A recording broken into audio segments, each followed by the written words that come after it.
संत जो होते हैं, उन्होंने जो काम वासना होती है, उसे गलत बताया है एक तरह से और नियंत्रण की सलाह दी। तो यदि यह गलत है, तो यह काम वासना है ही क्यों? और हमें यौनांग मिला ही क्यों?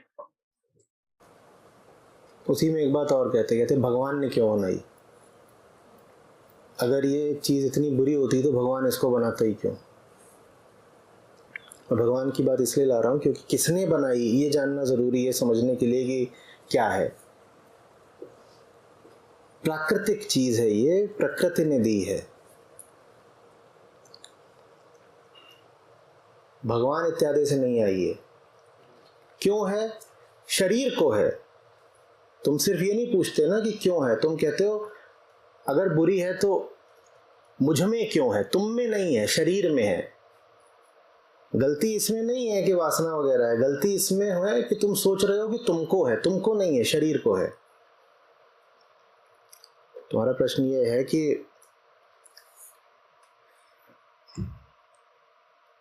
ये अगर गलत चीज है तो है ही क्यों?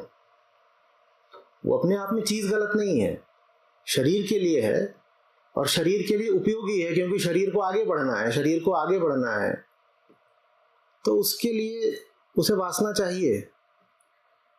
शरीर के लिए है और शरीर के लिए ठीक है। तुम्हारे लिए गलत है क्योंकि तुम शरीर नहीं हो और तुम शरीर के चक्करों में जब फंस जाते हो तो दुख पाते हो। शरीर तो एक यंत्र है, एक उपकरण है जिसको अपना काम करना है। प्रकृति ने उसको बना दिया है, उसको अपना काम पूरा करना है, काम पूरा करके उसकी एक्सपायरी हो जानी है। वो बनी बनाई चीज है, प्रकृति की फैक्ट्री से आती है, पहले से ही उसमें एक्सपायरी डेट लिखी होती है, वो चली जाती है। ये शरीर का काम है। तुम्हारा प्रश्न ऐसा ही है कि कोई कहे कि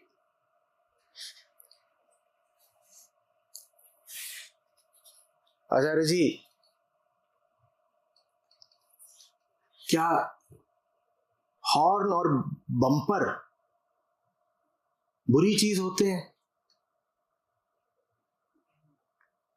कार के लिए हैं, कार आगे बढ़ती रहे इसमें काम आते हैं, सुरक्षा से सहूलियत से काम आगे बढ़ती रहे, कार बढ़ते रहे, उसके लिए हॉर्न होता है और बम्पर होता है।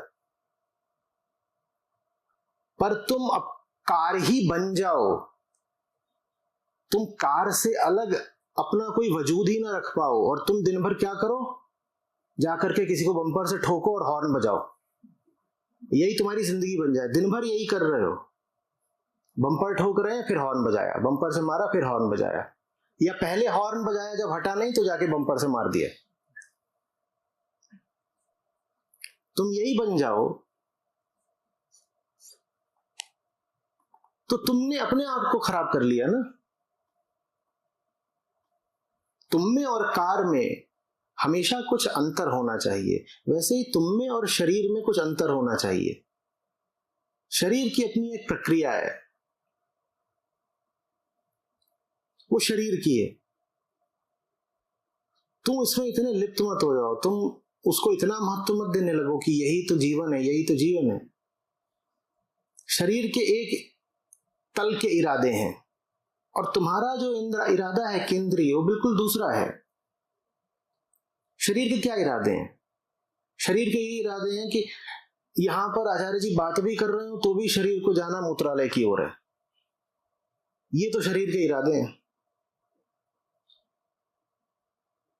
कैसा है शरीर समझो, शरीर की भी अपनी एक प्री प्रोग्राम्ड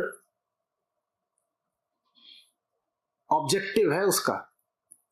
शरीर भी कुछ इरादे लेकर के चलता है, और कैसे हैं इरादे समझो ना शरीर के। यहां कितनी भी ऊंची बात हो रही हो, शरीर को क्या चाहिए? मूत्रालय।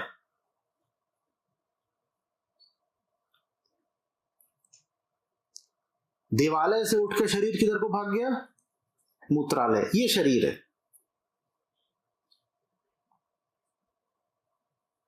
यही किया ना उसने।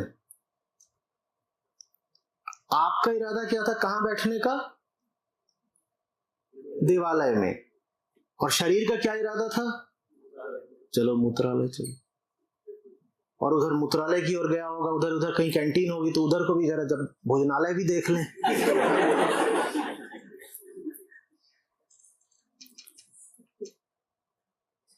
और वहां कोई चलती फिरती दिख गई होगी तो स्वप्नालय की ओर भी चल दिया होगा। वो कहां अंदर जा रहे हैं, सपनों की दुनिया तो उधर है। ये शरीर है। ये भेद समझना बहुत जरूरी है कि शरीर के इरादे दूसरे हैं, आपके इरादे दूसरे हैं। आप चाह रहे हो कि आपको चेतना की तृप्ति मिले, और शरीर चाह रहा है कि उसको मूत्रालय, शौचालय, भोजनालय ये सब मिले उधर जाकर के। जिसने ये समझ लिया वो ये भी जान जाएगा कि काम वासना को जीवन में क्या स्थान देना है। आप ये भी नहीं कर सकते कि मूत्रालय गए ही नहीं, और थोड़ी देर में लोग यहाँ पे इधर उधर देख रहे हैं कि कहां से आ रही है, तो बीच बीच में जाना भी पड़ेगा। पर ये भी नहीं कर सकते कि वहीं घर बना लिया।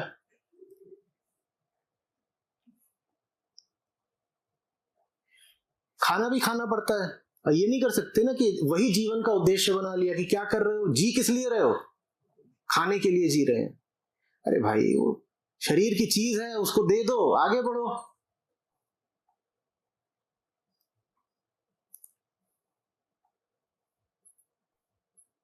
कबीर साहब कहते हैं ये सब जो शारीरिक वृत्तियां होती है ना, ये भूखी कुतिया जैसी होती हैं।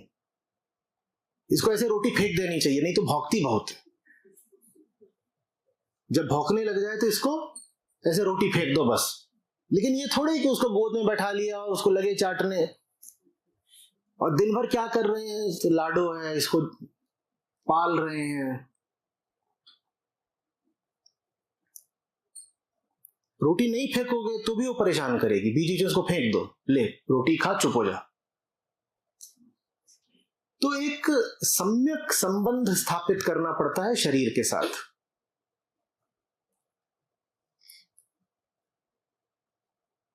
क्योंकि वो सम्यक संबंध नहीं रखोगे तो परेशान भी तुम ही होगे। तुम अगर चेतना हो तो ये भी जानते हो ना कि चेतना आश्रित तो शरीर पर ही है। शरीर ठीक नहीं रखा तो फिर चेतना ही हाय हाय करेगी। शरीर टूट जाता है तो दुख तो तुम्हें होता है ना। ये थोड़ी कहते हो शरीर को दुख हो रहा है, क्या कहते हो, मैं दुख में हूं, आज मैं बहुत दुखी हूं। क्यों? पांव टूट गया। पांव टूट गया तो पांव दुखी होता, कभी तो आज मेरा पांव बहुत दुखी है। वही कहा है, पांव टूटता है, दुखी कौन होता है? दुखी मैं होता है। शरीर टूटा, दुखी चेतना हुई। तो इसलिए शरीर को एक जगह देनी भी पड़ेगी, देनी भी है और बहुत ज्यादा भी नहीं दे देनी है। उसे एक जगह देनी भी है और बहुत ज्यादा भी नहीं दे देनी है, सही जगह देनी है। दोनों अर्थों में, कि कितनी देनी है और कहां देनी है। तो पहली बात, कम देनी है और निचले तल पर देनी है। कितनी देनी है जगह? कम देनी है। और कहां देनी है? निचले तल पर देनी है। निचले तल पर देने से मेरा क्या आशय है? मेरा ये आशय है कि अलार्म बज रहा है, परीक्षा देने जाना है, शरीर कह रहा है सो जाओ, चेतना कह रही है उठ जाओ। इन दोनों में नीचे किसकी बात को रखना है? शरीर की बात को। तो शरीर को कहां जगह देनी है? नीचे देनी है। शरीर जो बोलेगा वो बात नीचे रखी जाएगी, चेतना जो बोलेगी वो बात ऊपर रखी जाएगी। शरीर तो यही कहता है, खाओ पियो मौज करो, सो जाओ, कुछ भी करना सो जाओ। एक दो ऐसे भी हुए धुरंधर, यहां आके सो गए।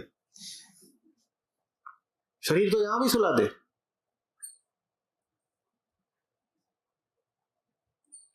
कम दो और नीचे दो, लेकिन ये नहीं कर पाओगे कि शून्य जगह दो। अब क्यों उसको जगह देनी है? एक तो हमने ये कहा कि उसको जगह नहीं दोगे तो परेशान करेगा, ये हुआ नकारात्मक कारण। कि वो कुतिया है, उसको अगर रोटी नहीं डालोगे तो भौंकेगी, तो ये नकारात्मक कारण है। एक सकारात्मक कारण भी है, वो क्या है? अगर तुमने उसको ठीक से पाल लिया तो काम भी आएगा। यही जो शरीर है ये तुम्हारा सेवक बनके तुम्हारे लिए बड़े कामों में सहयोगी हो सकता है। तुम जिंदगी में अगर कुछ ऊंचा काम करना चाहते हो तो उसमें ये तुम्हारा अच्छा सेवक बन जाएगा, मित्र बन जाएगा। तुम जो भी कुछ करना चाहते हो उसमें ये मदद करेगा तुम्हारी। तो इसके साथ ये एक सूक्ष्म बात है कि कैसा रिश्ता रखना है।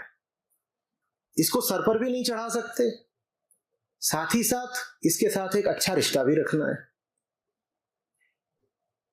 समझ में आ रही है बात? संतों ने जो काम वासना की बुराई करी है वो उन लोगों के लिए करी है जिन्होंने इसको सर पर चढ़ा लिया। उनसे कहा गया है क्या तुमने कुतिया को सर पर बैठा लिया है? इसको सर पे नहीं बैठाते।